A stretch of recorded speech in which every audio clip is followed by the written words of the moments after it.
Alors, on est présentement à la boutique La Dame de Cœur au centre-ville de Contrecœur avec aujourd'hui Emma ce matin, Allô, donc de Fleuriste Amel. Ça Allô. va bien? Ça va bien, merci. Comment tu te sens d'être ici ce matin? Ben correct, un peu nerveuse, comme j'imagine c'est normal. Ben oui, c'est sûr. Là. C'est la première fois que tu fais un podcast? Ouais, podcast, oui. J'ai fait quand même une couple de fois que je jase de mon histoire. Là. Ouais. Je commence à être à l'aise, mais podcast, là, je trouve ça le fun, la formule. Ouais, ça, écoute, ça va être le fun. Donc c'est ça. Donc, t'es la personne derrière Fleuriste Amel. Exactement. Depuis combien de temps? Ça va faire 4 ans, le 4 septembre déjà. Ouais. 4 ans. OK, quand même, ça passe vite. Oui, vraiment. Je me suis lancée en pleine pandémie 2020. C'était comme... Oui, c'est vrai, ça tombe pas mal dans la pandémie. C'est ça. Là, j'étais là, bon, j'ai rien à perdre, moi. Oui, c'est ça. Écoute, pandémie, ça a tellement fait relativiser des affaires que je pense que... C'est ça. Go! On se lance. Ouais. Fait que, première question, je te demanderais, c'est quoi l'objet que tu as apporté ce matin? OK, on va commencer avec le vif du sujet. En fait, j'ai apporté un dessin de ma fille, que ma fille a fait, que en fait, j'ai mis sa signature aussi, je l'ai inclus parce que je me suis fait tatouer ce dessin-là. OK. En fait, moi, j'en parle souvent, je pense que c'est pas un secret, là. J'ai perdu ma fille du cancer. Donc, moi, quand on est rentré à l'hôpital assez rapidement, quand ça l'a déclenché, puis on a passé comme 1 mois à l'hôpital. Puis quand je suis revenue à la maison, j'avais ce dessin-là sur le frigidaire. Puis je trouvais ça vraiment spécial parce qu'elle vole au-dessus des fleurs, puis elle est presque au ciel, puis... Ça m'avait vraiment frappé, ce dessin-là, puis j'ai décidé de le faire encadrer puis de me le faire tatouer, puis j'ai rajouté sa signature parce qu'il y a un petit cœur, puis donc c'est ça. C'est ça que j'ai apporté parce qu'en fait, ma fille, ça a été pas mal la raison pourquoi je me suis lancée en floristerie, là. Ça a été comme un peu l'élément déclencheur de ma... Pourquoi, dans un sens? En fait, pendant les funérailles, j'ai reçu tellement de fleurs, là. Ma maison a été remplie de fleurs pendant 1 mois de temps, puis là, je m'amusais à refaire les arrangements, puis là, j'enlevais les fleurs qui étaient fanées, puis j'en faisais d'autres, puis je trouvais tellement que ça me faisait du bien. Puis même, j'ai continué par la suite. J'avais un hôtel avec ses cendres que j'allumais une chandelle, puis là, j'allais acheter des fleurs, puis je les mettais là avec elle pendant quasiment toute la première année de deuil, là. Puis aussi, dans cette époque-là, c'était une époque un peu... Parce que c'était un peu chaotique, là, mais j'ai déménagé. Je comprends pourquoi, là, évidemment. Là, c'est une période assez sombre. Puis j'étais dans des déménagements, puis j'ai retrouvé mon livre quand j'étais au primaire, en maternelle, que je disais que je voulais être fleuriste quand j'allais être grande. Ah ouais! Puis moi, j'avais complètement oublié cette idée-là. J'étais comme, ah ouais, je savais pas. que je voulais être fleuriste. Oui, c'est ça, je ne savais pas, je m'en rappelais plus. Parce que je sais que j'aimais beaucoup les fleurs. J'ai toujours été passionnée des fleurs, des plantes, le jardinage, etc.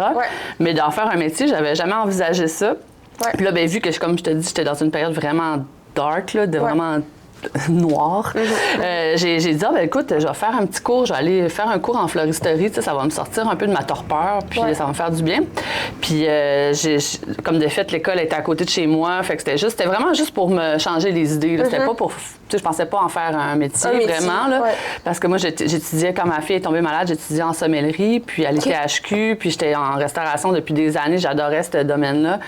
Puis c'est ça, fait que là, tranquillement, je retourne à l'école, puis ça m'a comme, on dirait que mes œillères ont fait ça comme ça, puis tu sais, je me suis mis à revoir de la couleur, puis du beau, puis ça m'a tellement fait du bien, là, ça a vraiment, tu sais, je dis que les fleurs m'ont sauvé la vie, là, puis c'est vraiment ça, là, tu sais, puis les professeurs, ils m'encourageaient beaucoup, puis je pense que j'étais bonne à l'école, fait que ça m'a comme fait du bien de... c'est de tout changer puis d'avoir quelque chose de le fun. Oui, exactement. Fait que ça a été, quand enfant, j'ai commencé l'école, ça faisait exactement 1 an que ma fille était décédée. Puis à partir de là, c'est ça, j'ai juste continué là-dedans. Là, ça a été comme un peu, ça s'est fait tout rapidement. Là. Je dis tout le temps que c'est ma fille qui me guide sur ce chemin-là parce que tout est comme, c'est enclenché. Au début, j'ai travaillé pour une fille qui faisait juste du mariage. Après ça, j'ai travaillé en boutique. Puis c'est ça, après ça, il est arrivé la pandémie, fait que ça a été vraiment... Quand j'ai acheté le commerce, ça faisait peut-être 2-3 ans que j'étais fleuriste, là. OK. Ça allait quand même vite. J'ai tombé sur une annonce, puis j'ai fait « Ah, ouais, coudonc, peut-être ça pourrait être une bonne idée. » Puis je suis venue visiter visiter ici, puis j'ai fait waouh, là, j'ai été. Est-ce que tu habitais déjà à Contrecœur? Non, moi, je suis native du Lac-Saint-Jean, puis j'habitais à Chicoutimi depuis jusqu'à l'âge adulte, dans le fond, puis j'ai déménagé à Montréal quand j'avais 18 ans, fait que ça faisait quand même 24 ans que j'étais à Montréal. Là. OK. Puis, mais j'avais envie, de retourner un peu vers la région, la nature. Ouais. J'avais comme un peu cet appel-là, puis quand j'ai vu ici le fleuve, j'ai comme été comme wow. Là. Coup de cœur. J'ai eu un coup de cœur à Contrecœur. Coup de cœur à Contrecœur. Oh, mon Dieu. Vraiment, j'étais là, je veux vivre ici. Ouais. Puis en plus, ça a donné que l'appartement au-dessus de mon commerce était à louer. OK. Donc, ça a été vraiment, comme je te dis, là, tout s'est tellement enclenché. Mis en place naturellement. Exactement. Quasiment, là. Ça a été vraiment facile. Tu as fait ton cours de fleuristerie, puis par la force des choses, tu es devenu fleuriste et en plus entrepreneur. Oui. Ben, entrepreneur, je savais depuis longtemps que je voulais me lancer là-dedans. Là. J'avais plus l'idée d'ouvrir un restaurant, un café. Je voulais mélanger les deux aussi, le café-fleur.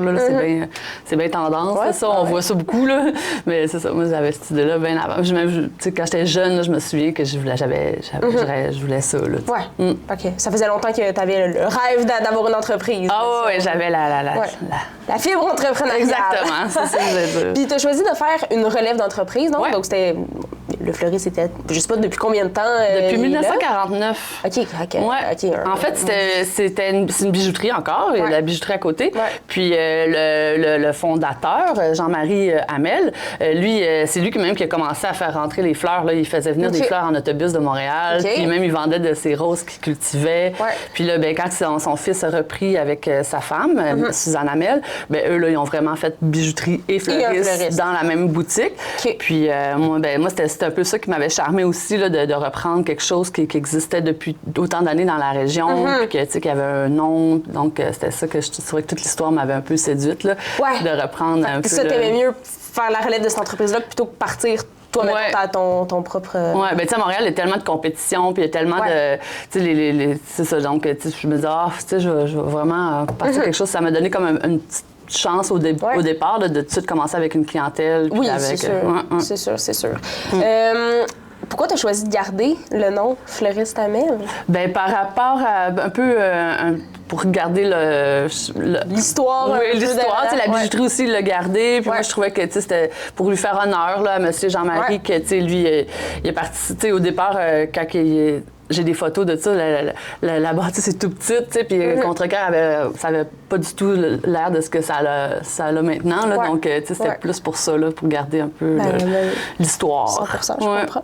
C'est quoi les services, entre guillemets, que tu proposes? Quoi que tu fais, là?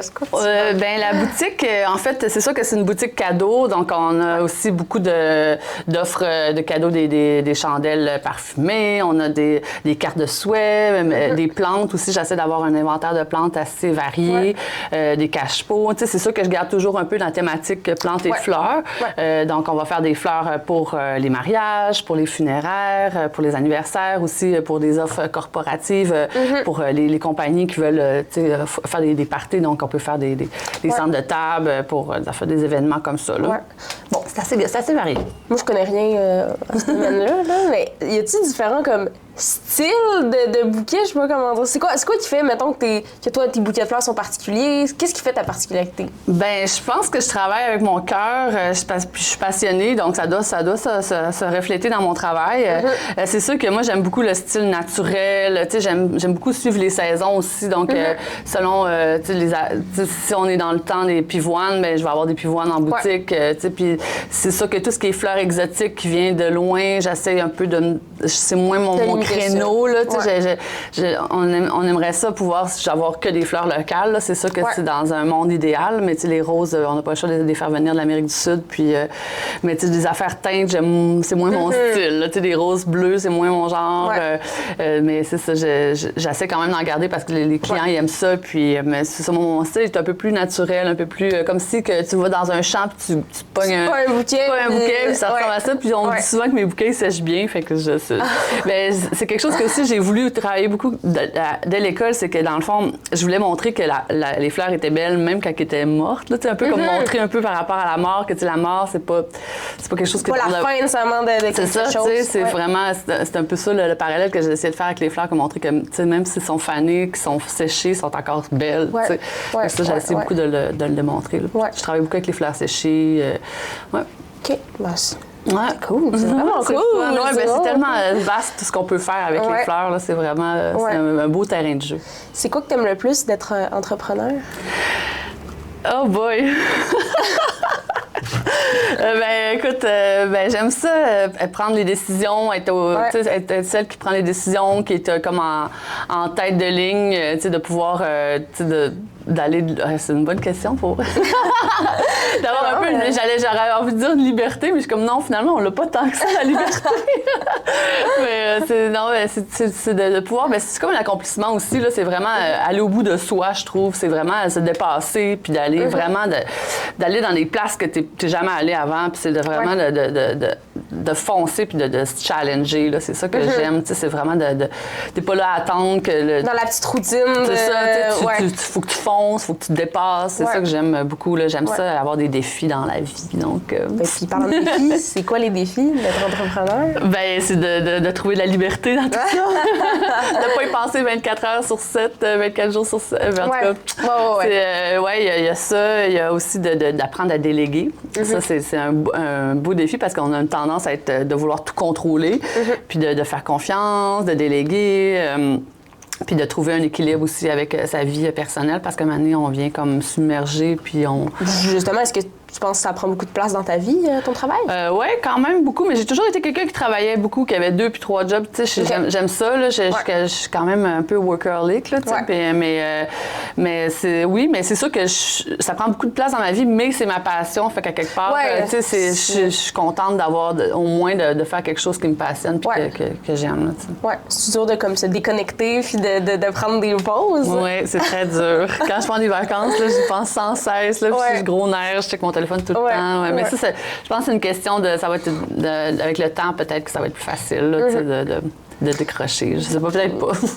Non, mais écoute, moi, je suis pas entrepreneur, mais plus je parle à des entrepreneurs, plus évidemment que je comprends que c'est tout le temps là. Je veux dire, c'est comme ton bébé. C'est ça, j'allais dire, c'est ton bébé, là, ton entreprise, là, fait que t'as pas le choix de. C'est ça, tu veux pas que. En prendre soin tout le temps. C'est ça, puis les clients aussi, c'est ton gagne-pain, donc tu vas en prendre soin, tu veux pas les décevoir, tu veux être là pour eux, donc. Justement, est-ce que ta clientèle est beaucoup de contre-cœur? Vraiment, oui, beaucoup. Puis de plus en plus, contre-cœur, ça a grandi, puis il y a des nouvelles familles qui se sont emmenées ici, puis je le vois, là, ma clientèle, que c'est des gens qui viennent d'arriver, puis sont comme, ah, wow, on a un fleuriste ici, c'est donc bien fun.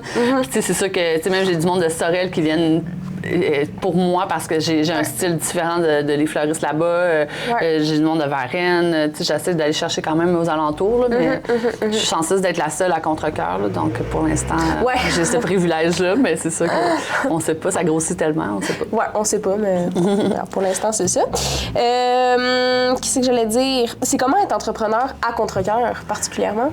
C'est le fun parce que tout le monde se connaît, là, donc on a un beau petit réseau, on a une belle synergie entre les entreprises. Fait que c'est vraiment le fun, justement. Puis c'est ça qui m'intéressait moins dans une grande ville comme Montréal, c'est que tu deviens un parmi tant d'autres. C'est ça, tandis qu'ici, on fait vraiment partie de la ville, de créer une dynamique de quartier un peu. Là, si de on vie veut. De quartier. C'est ça, exactement. On va pluguons le nom du balado. On plug le balado.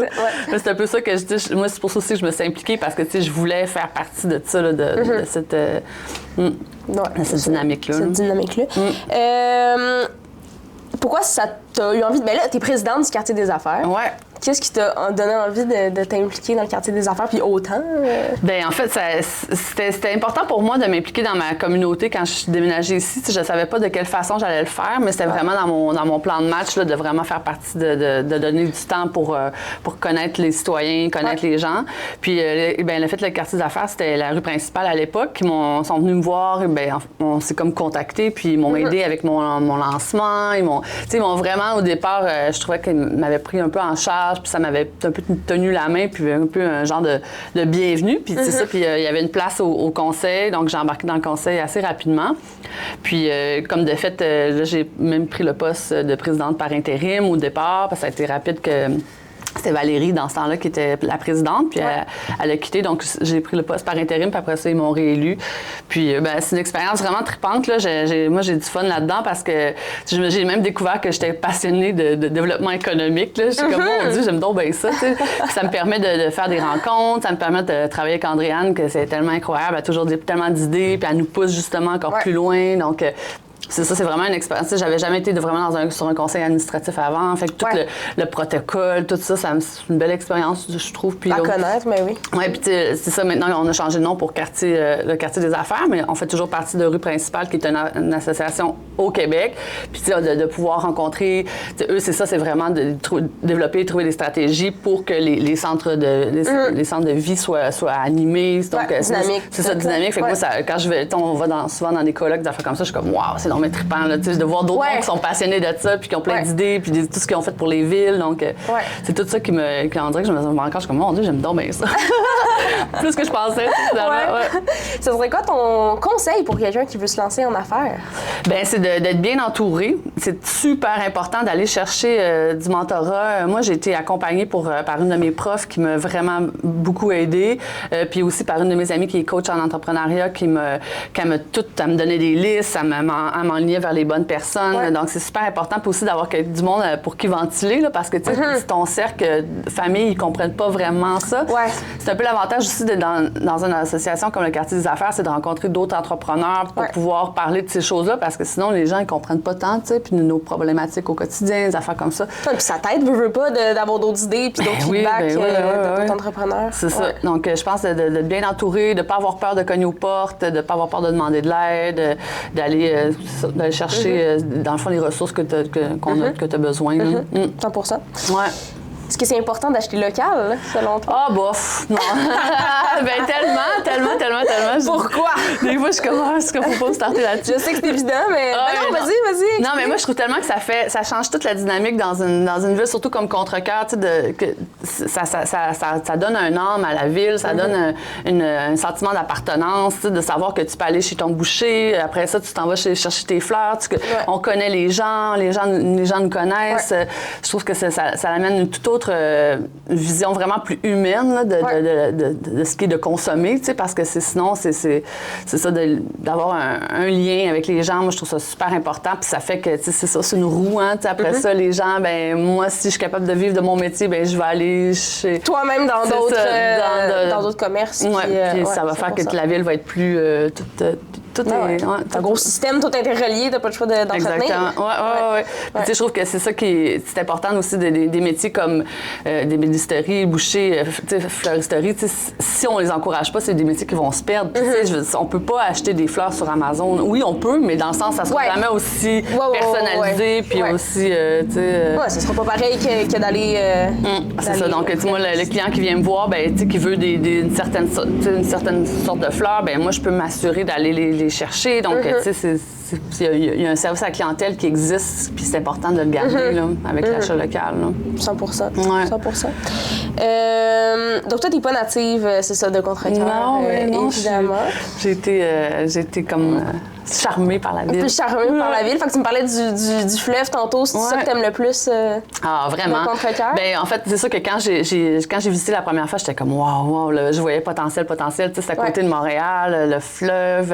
Tu sais, c'est pas trop gros non plus. J'étais comme vraiment charmée. Puis, mais c'est aussi les gens qui sont ici sont tellement gentils. Là. Tout le monde est... Ça fait du bien de retrouver ça, un peu le côté, tu vois, au dépanneur, le monde se jase. La proximité, le côté humain. Ça, j'aime vraiment ça aussi. Ça, au départ, là, j'étais comme wow, ça m'avait vraiment moi, surpris de voir que les gens étaient aussi gentils. Là. Moi, c'est vraiment des gens de cœur. C'est encore joué avec le nom, mais c'est pas vrai. Là, on dirait que tout le monde qui sont ici, c'est vraiment des personnes gentilles puis accueillantes. Tu t'es sentie chez toi? Oui, vraiment.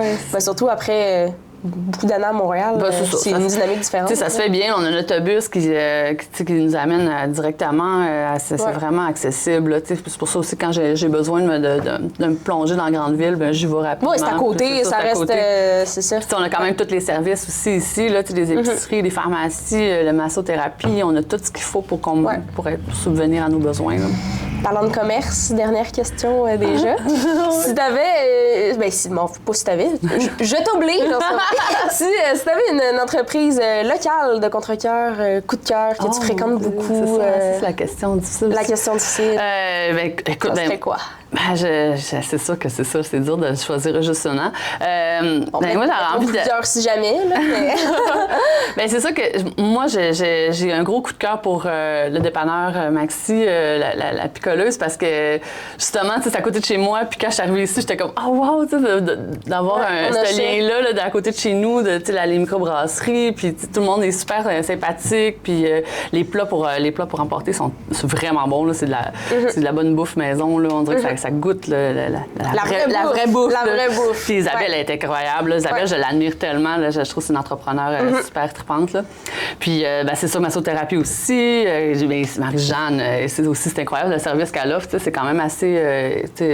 spécial. Là, si on voit pas ça n'importe où, un magasin de boutique, on peut aller jouer des jeux. Je pense que ça vaut la peine de se déplacer juste pour ça. Hein. Écoute, j'en ai plein d'autres. Ça regorge de commerce que... Non, mais la bijouterie, mon voisin Sam aussi, je l'adore. Il est tellement fin, il est tellement attachant. Puis c'est tellement des petits services particuliers qu'on ne penserait pas qu'on a dans une petite ville, mais que... Tu sais, Sam, il fait quand même... il perce les oreilles, il fait quand même de la réparation de bijoux. C'est rare aussi, là. On n'en voit plus même des gens qui réparent les bijoux. Là, donc, puis là, à contre-cœur d'en avoir un. C'est ça, donc... C'est ça. Fait, écoute, j'en ai plein d'autres, mais c'est ça. C'est déjà pas fait. C'est bien parfait.